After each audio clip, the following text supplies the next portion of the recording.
अब कुछ महाशय कह रहे हैं सतलोक में हमेशा धुनें हो रही है। साहब ने सो तो शब्द विदेह कहा, क्योंकि वो अटकल पच्चू की तरह बात कर रहे हैं। वो कहे कबीर ये जग अंधेरे का हाथी, अनुमान लगा रहे हैं। जो पहुंचा जाने का भाई कहन सुनन से जा रहा है। अंधेरे का हाथी क्यों कहा? एक बार एक सूरदासों की जमात जा रही थी, रास्ते पर टोली आपस में बातचीत करते जा रहे थे। एक पहलवान हाथी लेकर आया। उन्होंने अंधों को चेतावनी दी, भाई सूरदासो बगल खड़े हो जाओ, हाथी आ रहा है। सूरदासों ने सोचा हाथी का नाम सुना है, आज हाथी को देखते हैं। टोना और देखना दो अलग चीजें हैं। टोने का मतलब है हाथ से यूं करके टोना। दरअसल आंखों के बिना किसी वस्तु का आकार नजर नहीं आता सही। तो साहब कह रहे हैं दुनिया परम पुरुष की बात टोकर कह रही है। अब यहां कैसे बोल रहे हैं पता है? तेरा मेरा मनवा कैसे को ही रे। साहब कह रहे हैं दुनिया वालों, तुम्हारा मेरा मन एक कैसे हो सकता? मैं कहता आंखन की देखी। साहब कह रहे हैं मैं तो आंखों की देखी बोल रहा हूं, तू कहता कागज की लेखी। तुम तो कागज की लेखी बोल रहे हो, पढ़कर बोल रहे हो। मैं कहता हूं सृजनहारी, तू रहता उलझाई रे। साहब कह रहे हैं मैं तो बड़ी सुलझी बात कर रहा हूं, तुम्हारी बात में वजन नहीं है, उलझी हुई बात है। मैं कहता हूं जागत रही है, तू रहता है सोई रे। सोना दो प्रकार का है। एक तो आदमी सो जाता आंख बंद करके, वो निद्रा ज्ञान में है। दूसरा मोह की नींद में इंसान सोया हुआ है। मैं कहता हूं जागत रही है, तू रहता है सोई रे। तेरा मेरा मनवा कैसे हुई रे। तो पहलवान ने हाथी जब नजदीक लाया, अंधों ने एक प्रार्थना की। सूरदासों ने प्रार्थना की कि भाई हमें हाथी दिखाओ। अब सूरदास लोगों के पास तो आंखें नहीं है, वो टो करके देखते हैं कोई भी चीज। हाथी खड़ा कर दिया। एक सूरदास के हाथ में टांग आ गई। टांग को टो करके उसने कहा अच्छा ये आती है, पता चल गया। दूसरे अंधे के हाथ में सूंड आई, उसने टोई, अच्छा ये तो ये सांप की तरह होता है हाथी। एक के हाथ में दांत आ गए, हाथी के आगे वाले दांत। दांतों को टोकर कहा अच्छा ये है हाथी, तलवार की तरह। एक के हाथ में कान आ गए, कानों को टोया, बोला अच्छा ये हाथी तो सूप की तरह, छज की तरह। एक के हाथ में पेट और पीठ आ गई, उसने टोया, ओ हाथी तो चट्टान की तरह होता है। एक के हाथ में पूंछ आई, उसने कहा वाह हाथी तो भैया होता है झाड़ू की तरह। टोटा लेने के बाद पहलवान ने कहा भाई सूरदासो हाथी समझ लिए? कहा हाँ बड़ी मेहरबानी, हाथी हमने देख लिया। चल पड़े। चलते रास्ते में बात करने लगे। पहले सूरदास ने जिसने टांग को टोया था कहा भाई दुनिया कह रही थी हाथी हाथी, आज हमने हाथी भी देख लिया। क्या है हाथी? खंबे की तरह हाथी होता है। दूसरे ने कहा अरे भाई क्या तुमने हाथी देखा? हाथी तो अजगर की तरह होता है। जिसने सूंड को टोया था। तीसरे ने कहा गजब हो, क्या हाथी तुमने देखा? हाथी तो होता है तलवार की तरह। जिस सूरदास ने तलवार को टोया था, दांत को टोया था। चौथा ने कहा अरे बेवकूफो, क्या हाथी की व्याख्या कर रहे हो? तो सूप की तरह है, सूप सुपलिया जिससे अनाज पछोड़ा जाता है। पांचवें ने कहा गजब बेवकूफो, अरे क्या क्या टोए हाथी? हाथी चट्टान की तरह। छठे ने बोला तो हार मत हैरान बा, तुम्हारी बुद्धि कहाँ खो गई है? हाथी तो झाड़ू की तरह। सब अपनी अपनी बात को वजन के साथ रखकर झगड़ने लगे। इतने में एक अकलमंद आंख वाला लहर सिंह की तरह वो भी जा रहा था, उनकी बातें सुन रहा था। उसने कहा अरे सूरदासो नहीं लड़ो, तुम सब ठीक कह रहे हो। हाथी की सूंड सांप की तरह, हाथी के दांत तलवार की तरह, हाथी के कान सूप की तरह, हाथी के टांगे खंभे की तरह, हाथी की पीठ चट्टान की तरह, हाथी की पूंछ झाड़ू की तरह। ये सब हाथी की अंगें मिलाकर हाथी है। इस तरह दुनिया में एक बहुत बड़ा झगड़ा है।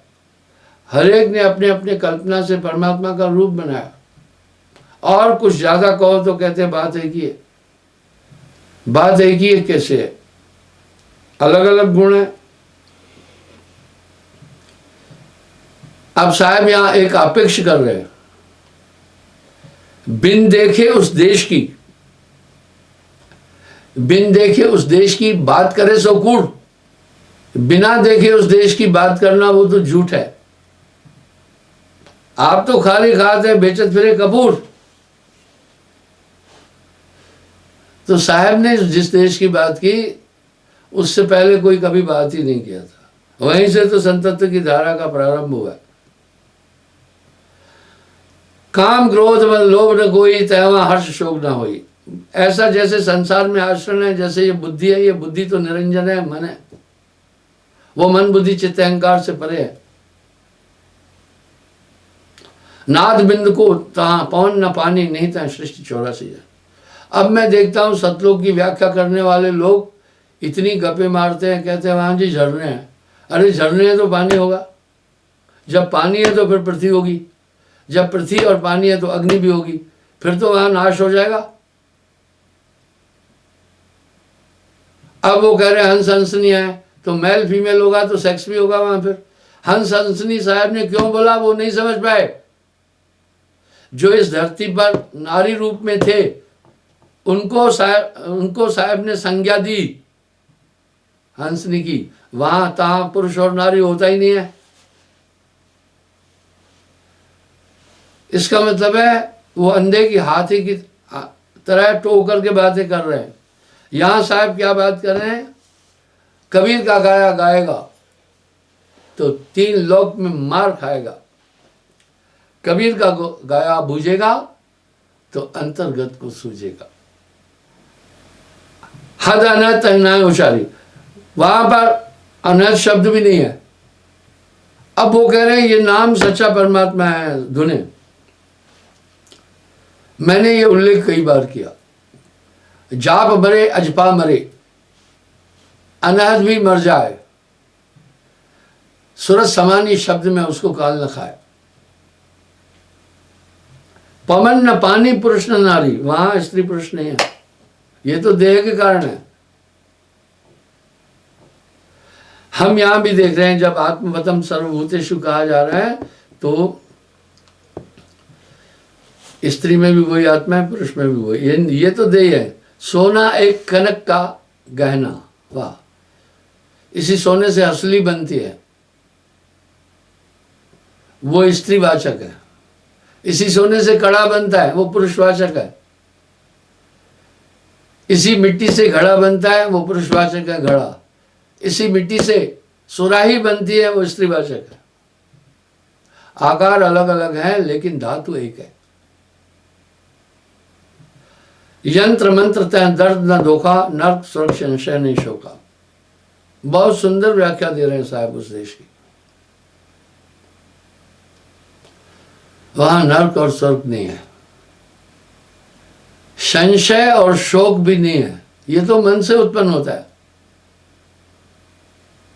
श्वेत पीत सब्ज नहीं लाला, वहां कलर्स नहीं है, कलर्स तो 5 तत्व से होते हैं। वस्तुतः 5 कलर है, 5 कलरों की उत्पत्ति तत्वों से हुई है, पर 4 रंग प्रमुख हैं, 5वें को दूषित कहा गया है, काला रंग। अग्नि तत्व से लाल रंग है, जल तत्व से श्वेत रंग है, सफेद है, वायु तत्व से हरा रंग है, पृथ्वी तत्व से पीला रंग है, आकाश तत्व से काला रंग है। अब यहां क्या हजारों रंग, कोई कह रहा 7 रंग। अब क्या है पता है, आप व्हाइट में थोड़ा सा रेड मिला दो क्रीम कलर हो गया, और आप व्हाइट में थोड़ा सा हरा डाल दो बैंगनी कलर हो गया।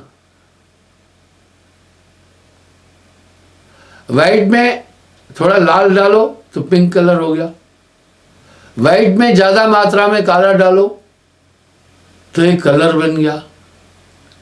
वस्तुतः कलर तो 5 है, लेकिन एक बद कलर माना गया काला, इसलिए 4 ही रंग है। बोला वहां कलर नहीं है, पर साहब ने उस अव्यक्त को व्यक्त करने के लिए उपमाएं दी है। प्रकाश, करोड़ों सूर्य का प्रकाश, हम जब आता है जिक्र तो हम अग्नि की कल्पना कर लेते हैं, सूर्य की कल्पना कर लेते हैं, ऐसी लाइटों की कल्पना कर लेते हैं। वहां ऐसी चीजें नहीं, वो प्रकाश तो अद्भुत ज्योत पुरुष की काया, वो अद्भुत है, अनिर्वचनीय है। मोर सोड़ना वृद्ध न वाला, वहां कोई जवान नहीं है, कोई बालक नहीं है, कोई जवान बुढ़ा भी नहीं है, ये तो शरीर की अवस्था है। मन और बुद्धि पवन नहीं जाना, रचना बाहर वो अस्थाना,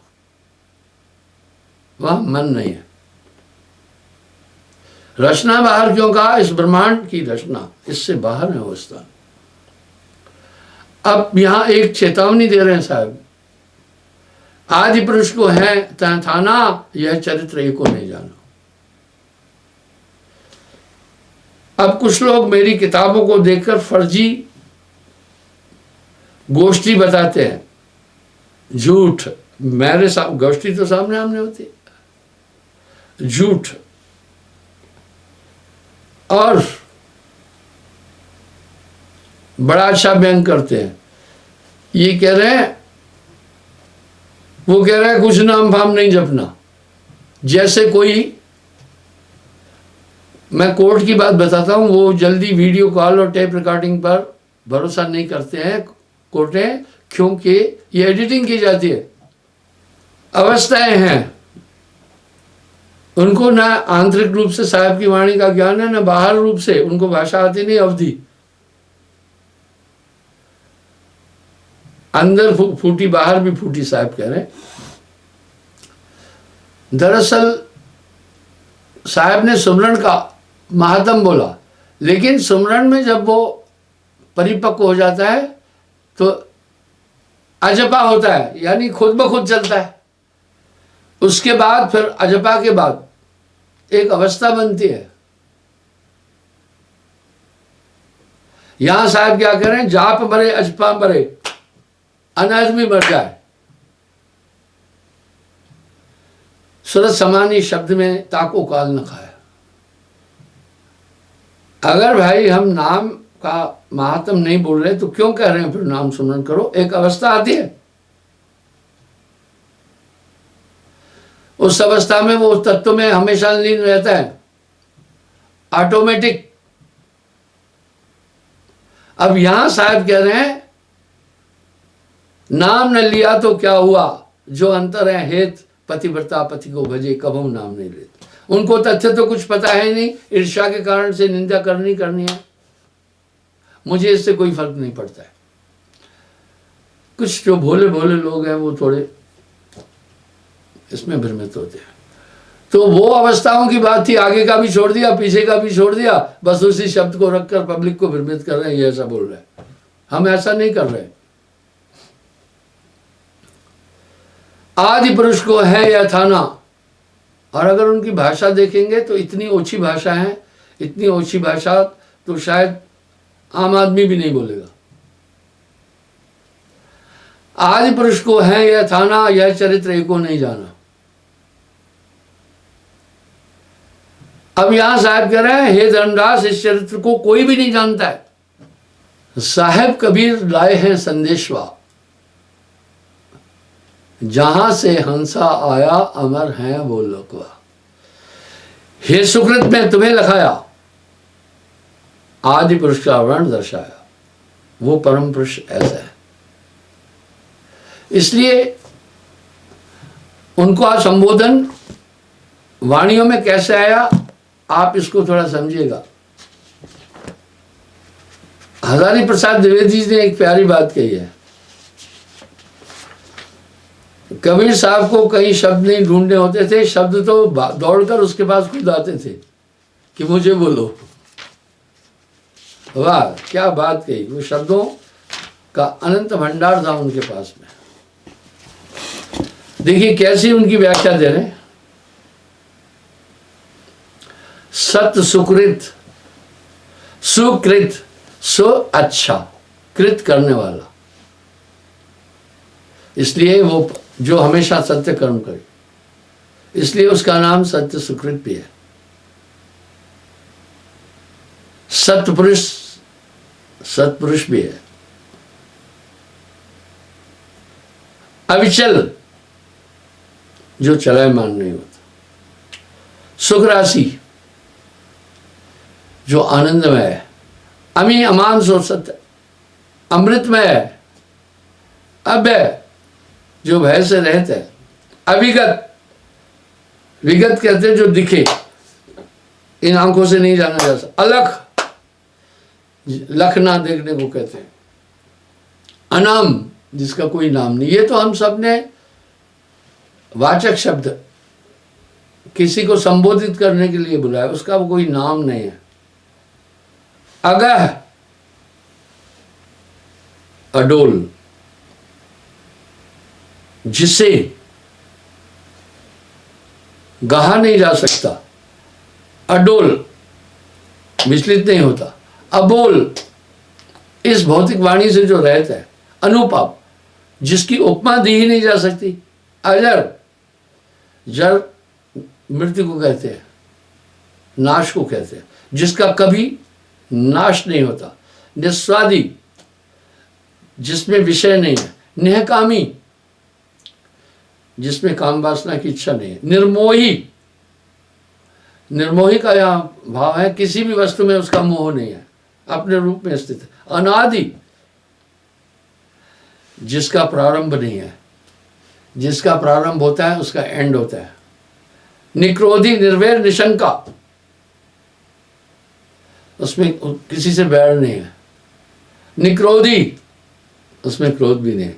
निशंका, उसमें शंकाएं भी नहीं है।